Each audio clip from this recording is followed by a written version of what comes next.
ನಮಸ್ತೆ ಗೆಳೆಯರೆ. ಜಮ್ಮು ಕಾಶ್ಮೀರದ ಪಹಲ್ಗಾಮ್ನಲ್ಲಿ ಇಸ್ಲಾಂ ಮತಾಂಧ ಭಯೋತ್ಪಾದಕರು ಮಾಡಿದ ಹಿಂದೂಗಳ ನರಮೇಧದಿಂದಾಗಿ ಎಲ್ಲರ ಮನಸ್ಸು ಕುಸಿದು ಹೋಗಿದೆ. ಅಚ್ಚರಿಯ ಸಂಗತಿ ಅಂದ್ರೆ ಮೊಟ್ಟಮೊದಲ ಬಾರಿಗೆ ಕಾಶ್ಮೀರಿ ಮುಸ್ಲಿಮರು ಭಯೋತ್ಪಾದನೆಯ ವಿರುದ್ಧ ನಿಂತು ಬಂದ್ ಮತ್ತು ಪ್ರತಿಭಟನೆ ಮಾಡಿದ್ದಾರೆ. ಒಂದು ಕಾಲದಲ್ಲಿ ಕಾಶ್ಮೀರಿ ಪಂಡಿತರನ್ನ ಕೊಂದು ಹೆಣ್ಣು ಮಕ್ಕಳನ್ನ ರೇಪ್ ಮಾಡಿ ಅವರ ಆಸ್ತಿ ಜಮೀನುಗಳನ್ನ ಕಿತ್ತುಕೊಂಡು ಓಡಿಸಿದ ಕಾಶ್ಮೀರಿ ಮುಸ್ಲಿಮರು ಇವಾಗ ಭಯೋತ್ಪಾದನೆಯ ವಿರುದ್ಧ ಹೋರಾಟ ಮಾಡಿದ್ದಾರೆ ಅಂದ್ರೆ ಇದು ನಿಜಕ್ಕೂ ಉತ್ತಮ ಬೆಳವಣಿಗೆ ಅನ್ಬೇಕು. ನಾನು ಕೆಲವು ಮಾಧ್ಯಮಗಳು ಮತ್ತೆ ಯೂಟ್ಯೂಬರ್ಗಳನ್ನ ನೋಡಿದೆ.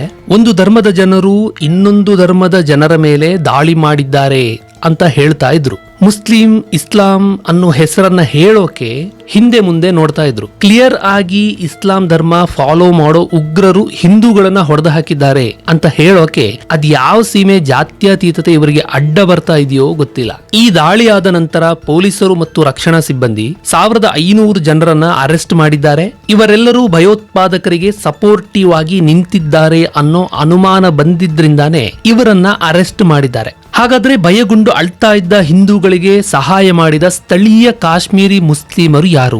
ಹಿಂದೂಗಳನ್ನ ಕಾಪಾಡೋಕೆ ಹೋಗಿ ಉಗ್ರರ ಗುಂಡೇಟಿಗೆ ಬಲಿಯಾದ ಕಾಶ್ಮೀರಿ ಮುಸ್ಲಿಂ ಹುಡುಗ ಯಾರು? ಒಂದು ಕಡೆ ಕಾಶ್ಮೀರಿ ಮುಸ್ಲಿಮರು ಉಗ್ರರಿಗೆ ಬೆಂಬಲ ಕೊಡ್ತಾರೆ, ಇನ್ನೊಂದು ಕಡೆ ಭಯೋತ್ಪಾದನೆಗೆ ಧಿಕ್ಕಾರ ಕೂಗ್ತಾರೆ. ಕಾಶ್ಮೀರಿ ಮುಸ್ಲಿಮರು ಯಾಕೆ ಹೀಗೆ? ಅವರಲ್ಲೇ ಇಷ್ಟೊಂದು ವ್ಯತ್ಯಾಸ ಯಾಕೆ? ಈ ಎಲ್ಲಾ ಪ್ರಶ್ನೆಗಳಿಗೆ ಉತ್ತರ ಕಂಡುಕೊಳ್ಳೋ ಪ್ರಯತ್ನ ಮಾಡೋಣ. 1990ರ ದಶಕದಲ್ಲಿ ಜಮ್ಮು ಕಾಶ್ಮೀರದ ಬಹುತೇಕ ಕಡೆಗಳಲ್ಲಿ ಹಿಂದೂಗಳನ್ನ ಹೊರದಬ್ಬೋ ದೊಡ್ಡ ಜಿಹಾದಿ ಕಾರ್ಯ ನಡೆದಿತ್ತು. ಅಲ್ಲಿ ಮುಖ್ಯವಾಗಿ ಟಾರ್ಗೆಟ್ ಆಗಿದ್ದು ಕಾಶ್ಮೀರಿ ಪಂಡಿತರು. ಪಾಕಿಸ್ತಾನದ ಸೇನೆ, ಭಯೋತ್ಪಾದಕ ಸಂಘಟನೆಗಳು ಹಾಗೂ ಮುಲ್ಲಾಗಳಿಂದ ಬೆಂಬಲ ಪಡೆದ ಕಾಶ್ಮೀರಿ ಮುಸ್ಲಿಮರು 1 ಲಕ್ಷಕ್ಕೂ ಹೆಚ್ಚು ಕಾಶ್ಮೀರಿ ಪಂಡಿತರನ್ನ ಮುಲಾಜಿಲ್ಲದೆ ಓಡಿಸಿದ್ರು. ಹೀಗೆ ಓಡಿ ಹೊರಬಂದವರಲ್ಲಿ ದಲಿತರು ಕೂಡ ಇದ್ರು, ಬೇರೆ ಬೇರೆ ಜಾತಿಯ ಹಿಂದೂಗಳು ಇದ್ರು. ಉಗ್ರರು ಹೆಣ್ಣು ಮಕ್ಕಳನ್ನ ರೇಪ್ ಮಾಡಿ ಹತ್ಯೆ ಮಾಡಿದ್ರು. ಸೇಬಿನ ತೋಟಗಳನ್ನ, ಆಸ್ತಿ ಮನೆಗಳನ್ನ ಲೂಟಿ ಮಾಡಿದ್ರು. ಇವೆಲ್ಲದರ ಪರಿಣಾಮ ಭಾರತೀಯ ಸೇನೆ ಇಡೀ ಕಾಶ್ಮೀರವನ್ನ ಕಂಟ್ರೋಲ್ಗೆ ತಗೊಳ್ಬೇಕಾಯ್ತು. ಆಮೇಲೆ ಇಲ್ಲಿನ ಮುಸ್ಲಿಮರು ಕಲ್ಲನ್ನೇ ಆಯುಧ ಮಾಡಿಕೊಂಡು ಶುಕ್ರವಾರ ಮಸೀದಿಯಿಂದ ಹೊರಬಂದಾಗ್ಲೆಲ್ಲ ಗಲಭೆ ನಡೀತಾ ಇತ್ತು. ಇದರಿಂದಾಗಿ ಅನೇಕ ಮುಸ್ಲಿಮರು ತಮ್ಮ ಅಣ್ಣ, ತಮ್ಮ, ಅಕ್ಕ, ತಂಗಿ, ಮಕ್ಕಳು, ತಂದೆ ತಾಯಿಯನ್ನ ಕಳ್ಕೊಂಡ್ರು. ತಾವೇ ಗಲಭೆ ಮಾಡಿ ತಮ್ಮವರನ್ನ ಕಳ್ಕೊಂಡ ನಂತರ ಇದಕ್ಕೆಲ್ಲ ಕಾರಣ ಭಾರತೀಯ ಸೇನೆ ಅಂತ ಗೋಳಾಡೋಕೆ ಶುರು ಮಾಡಿದ್ರು. ಇವೆಲ್ಲ ಇತಿಹಾಸ. ಕಾಶ್ಮೀರಿ ಮುಸ್ಲಿಮರಲ್ಲಿ ಬೇರೆ ಬೇರೆ ಅಭಿಪ್ರಾಯ ಇರುವಂತಹ ಜನರು ಇದ್ದಾರೆ. ಕೆಲವರು ಭಾರತದ ಜೊತೆಗೆ ಇರೋಕೆ ಇಷ್ಟಪಡ್ತಾರೆ, ಇನ್ನು ಕೆಲವರು ಪಾಕಿಸ್ತಾನಕ್ಕೆ ಸೇರಿಸ್ಬಿಡಿ ಅಂತಾರೆ, ಇನ್ನು ಕೆಲವರು ಎರಡೂ ಬೇಡ, ನಾವು ಕೇವಲ ಕಾಶ್ಮೀರಿಗಳಾಗಿ ಇರ್ತೀವಿ ಅಂತಾರೆ. ಕೆಲವು ಕಾಶ್ಮೀರಿ ಮುಸ್ಲಿಮರು ತಮ್ಮ ಮಕ್ಕಳನ್ನ ಟೆರರಿಸಂಗೆ ಟ್ರೈನಿಂಗ್ಗೆ ಅಂತ ಪಾಕಿಸ್ತಾನಕ್ಕೆ ಕಳಿಸ್ತಾರೆ. ಅಲ್ಲಿ ಟ್ರೈನ್ ಆಗಿ ಬಂದ ಹುಡುಗರು ಇಲ್ಲಿ ಬಂದು ಈ ತರ ಮಾಡ್ತಾರೆ. ಈಗ ದಾಳಿ ಮಾಡಿರೋ ಉಗ್ರರು ಕೂಡ ಪಾಕಿಸ್ತಾನದವರಲ್ಲ, ಕಾಶ್ಮೀರಿಗಳೇ ಅನ್ನೋ ಅಭಿಪ್ರಾಯನೂ ಇದೆ. ಇನ್ನು ಕೆಲವರು ನಮ್ಮ ನಿಮ್ಮ ತರದವರೇ. ಇಂತಹ ಕಾಶ್ಮೀರಿ ಮುಸ್ಲಿಮರಿಗೆ ನೆಮ್ಮದಿಯ ಬದುಕಬೇಕು, ಪ್ರತಿದಿನ ದುಡಿಬೇಕು, ಸಂಸಾರ ಸಾಗಿಸ್ಬೇಕು, ಸ್ವಂತ ಮನೆ ಕಟ್ಟಬೇಕು. ಅದಕ್ಕೋಸ್ಕರ ರೆಸಾರ್ಟ್, ಹೋಟೆಲ್, ಬೋಟ್, ಟ್ಯಾಕ್ಸಿ ಅಂತ ಮಾಡ್ಕೊಂಡು ಉದ್ಯೋಗ ಮಾಡ್ತಾ ಇದ್ದಾರೆ, ಹಣ ಸಂಪಾದನೆ ಮಾಡ್ತಾ ಇದ್ದಾರೆ. ಇಂತಹ ಕಾಶ್ಮೀರಿ ಮುಸ್ಲಿಮರು ಮೇಲ್ನೋಟಕ್ಕೇನೋ ಅಮಾಯಕರು ಅಂತ ಅನ್ಸುತ್ತೆ. ದುರದೃಷ್ಟ ಅಂದ್ರೆ ಇವರ ಕಣ್ಣ ಮುಂದೆನೆ ಉಗ್ರರು ಓಡಾಡ್ತಾ ಇರ್ತಾರೆ, ಆದ್ರೂ ಇವರಿಗೆ ಏನೂ ಮಾಡೋಕೆ ಆಗಲ್ಲ. ಯಾಕಂದ್ರೆ ಜೀವದ ಭಯ.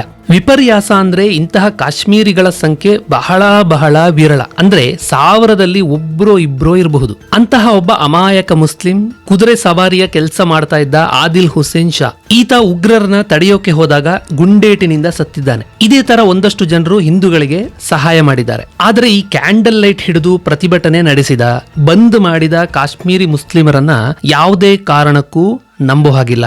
ಅವರ ಚಿಂತೆ ಟೂರಿಸಂ ನಿಂತು ಹೋಗಿ ಆರ್ಥಿಕ ನಷ್ಟ ಆಗುತ್ತಲ್ಲ ಅನ್ನೋದ್ರ ಕಡೆಗೆ ಮಾತ್ರ ಇದೆ. ಈಗ ಈ ಹೆಂಗಸಿನ ಮಾತು ಕೇಳಿ, ಈಕೆಗೆ ಪಾಕಿಸ್ತಾನವೇ ಬೇಕಂತೆ.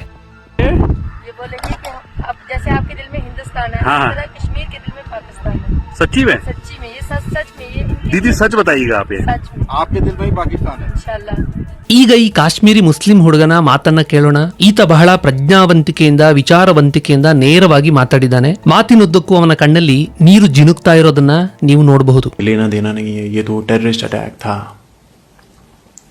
अगर आप पिछले 10-12 साल के टॉप 10 हाई प्रोफाइल टेररिस्ट देखेंगे कश्मीर से, तो वो कोई ಅವನು ಹಿಂದಿಯಲ್ಲಿ ಹೇಳಿರೋದನ್ನ ನಾನಿಲ್ಲಿ ಕನ್ನಡದಲ್ಲಿ ಹೇಳ್ತಾ ಇದ್ದೀನಿ. ಕಳೆದ 10 ವರ್ಷಗಳಲ್ಲಿ ಟಾಪ್ ಭಯೋತ್ಪಾದಕರ ಪಟ್ಟಿ ನೋಡಿದ್ರೆ ಅದರಲ್ಲಿ ಹೆಚ್ಚಿನವರು ಪಾಕಿಸ್ತಾನದಿಂದ ಬಂದವರಲ್ಲ, ಅವರೆಲ್ಲ ಕಾಶ್ಮೀರದಲ್ಲಿ ಹುಟ್ಟಿದವರು. ಆಮೇಲೆ ಭಯೋತ್ಪಾದಕ ಸಂಘಟನೆಗಳನ್ನ ಅವರು ಸೇರ್ತಾರೆ. ಕಾಶ್ಮೀರಿಗಳು ಟೂರಿಸ್ಟ್ ಗಳ ಹತ್ರ ಹಣ ಪಡಿತಾ ಇದ್ದೀರಾ ಅಂದ್ಮೇಲೆ ಅವರ ರಕ್ಷಣೆಯನ್ನ ನೀವುಗಳೇ ಮಾಡಬೇಕು. ನಿಮ್ಮ ಮಗ ಯಾವ್ದಾದ್ರೂ ಉಗ್ರ ಸಂಘಟನೆಗೆ ಜಾಯಿನ್ ಆದ ಅಂದ್ರೆ ಬೇಕಿದ್ರೆ ಅವನ್ ಸಾಯ್ಲಿ ಅಂತ ಹೇಳಿ. ಅದು ಬಿಟ್ಟು ಕರ್ನಾಟಕದಲ್ಲಿ ಎಲ್ಲೋ ಕೆಲಸ ಮಾಡ್ಕೊಂಡು ಹಣ ಸಂಗ್ರಹ ಮಾಡಿ ಸುತ್ತಾಡೋಕೆ ಬರೋರನ್ನ, ಯಾತ್ರೆ ಮಾಡೋರನ್ನ ಕೊಲ್ಲೋಕೆ ಅವಕಾಶ ಕೊಡಬೇಡಿ. ಕ್ಯಾಂಡಲ್ ಮಾರ್ಚ್ ಮಾಡೋದ್ರಿಂದ ಏನೂ ಪ್ರಯೋಜನ ಇಲ್ಲ. ಕಾಶ್ಮೀರಿ ಜನರ ಬದುಕು ನಡೆಯೋದು ಟೂರಿಸಂನಿಂದ. ಇದು ಟೆರರಿಸ್ಟ್ ಅಟ್ಯಾಕ್ ನಾವು ಮಾಡಿದ್ದಲ್ಲ ಅಂತ ಕಾಶ್ಮೀರಿಗಳು ಹೇಳ್ತಾರೆ. ಆದ್ರೆ ಲೋಕಲ್ಗಳ ಸಪೋರ್ಟ್ ಇಲ್ಲದೆ ಟೆರರಿಸ್ಟ್ಗಳು ಇಷ್ಟೆಲ್ಲ ಮಾಡೋಕೆ ಸಾಧ್ಯನೇ ಇಲ್ಲ. ಟೆರರಿಸ್ಟ್ಗಳು ಕಾಡಲ್ಲಿ ಇರೋಕೆ ಆಗುತ್ತಾ? ತಿಂಡಿ ಊಟ ಮಾಡಿರ್ಬೇಕಲ್ಲ. ಕಾಶ್ಮೀರಿಗಳೇ ಭಯೋತ್ಪಾದಕರನ್ನ ಬಹಳ ವರ್ಷಗಳವರೆಗೆ ಹೀರೋಗಳು ಅಂತ ಮೆರೆಸಿದ್ರು. ಅದಕ್ಕೆ ಭಯೋತ್ಪಾದಕರಿಗೆ ಇಷ್ಟು ಕಾನ್ಫಿಡೆನ್ಸ್ ಬಂದಿದೆ. ಇದು ಈ ಕಾಶ್ಮೀರಿ ಹೇಳಿರುವ ಪರಮ ಸತ್ಯ. ಇನ್ನು ಭಾರತದಲ್ಲಿರುವಂತಹ ಮುಸ್ಲಿಂಗಳು ಹೊಸ ಹೊಸ ಥಿಯರಿಗಳನ್ನ ಬಿಡ್ತಾ ಇದ್ದಾರೆ. ಇದನ್ನ ಮೋದಿ ಸರ್ಕಾರನೇ ಮಾಡಿಸಿರೋದು ಅಂತ ಹೇಳ್ತಾ ಇದ್ದಾರೆ. ಇನ್ನೊಂದ್ ಕಡೆ ಸಹಾಯ ಮಾಡಿದಂತಹ ಕಾಶ್ಮೀರಿ ಮುಸಲ್ಮಾನರನ್ನ ಹೊಗಳಿ ನಮ್ಮ ಸಮುದಾಯ ತಪ್ಪು ಮಾಡಿಲ್ಲ, ಈ ಟೆರರಿಸಮೇ ಬೇರೆ ಅನ್ನೋ ರೀತಿ ಹೇಳ್ತಾ ಇದ್ದಾರೆ. ಹಿಂದೂಗಳು ಇಂತಹ ಥಿಯರಿಗಳಿಗೆ ಬೇಸ್ತು ಬೀಳಬಾರದು. ಉಗ್ರರನ್ನ ಬೆಂಬಲಿಸುವ ಈ ಜಿಹಾದಿ ಕಾಶ್ಮೀರಿ ಜನರಿಗೆ ಬುದ್ಧಿ ಕಲಿಸೋದು ಹೇಗೆ? ಇದಕ್ಕೆ ನಮ್ಮ ಹತ್ರನೇ ಪರಿಹಾರ ಇದೆ. 2019 ಆಗಸ್ಟ್ ನಲ್ಲಿ 370ನೇ ವಿಧಿ ರದ್ದಾದ ನಂತರ ಜಮ್ಮು ಕಾಶ್ಮೀರದಲ್ಲಿ ಅಭಿವೃದ್ಧಿ ಶುರುವಾಯಿತು. ಟೂರಿಸಂನಿಂದ ಆರ್ಥಿಕ ಅಭಿವೃದ್ಧಿ ಸಾಧ್ಯ ಅನ್ನೋದನ್ನ ಸ್ಥಳೀಯ ಮುಸ್ಲಿಮರು ತಿಳ್ಕೊಂಡ್ರು. ದೇಶದ ಬೇರೆ ಬೇರೆ ಭಾಗಗಳಿಂದ ಕುಟುಂಬ ಸಮೇತರಾಗಿ ಜನರು ಟೂರ್ ಬರ್ತಾರೆ. ಹೊಸ ಜೋಡಿಗಳಿಗೆ ಇದು ಹನಿಮೂನ್ ಸ್ಪಾಟ್ ಆಗುತ್ತೆ. ದೇಶದ ಬೇರೆ ಬೇರೆ ಭಾಗಗಳಿಂದ, ವಿದೇಶದಿಂದ ಕುಟುಂಬ ಸಮೇತರಾಗಿ ಜನರು ಟೂರ್ ಬರ್ತಾರೆ.